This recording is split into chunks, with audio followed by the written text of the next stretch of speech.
Hi, this is Carl. A customer recently asked us, what is the best way to minimize particulate in a clean air or gas stream? Number one, don't specify NPT connections if you're worried about particulate. Particulates can clog sterile filters, and more importantly, they are a final product quality concern. If you're testing compressed gas for particulate, NPT connections increase the probability of failing that test.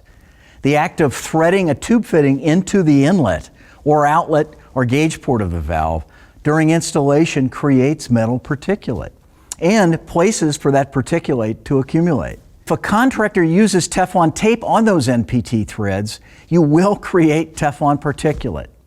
Sanitary clamp connections should only be used. Secondly, specify certified clean for oil-free or O2 clean assembled dry when specifying valves. When manufacturing these valves, the steps involved in certified cleaning remove lubricant and particulate from wetted parts. It's important to remove lubricants because they will atomize in the presence of high-velocity gas as it passes through the regulator.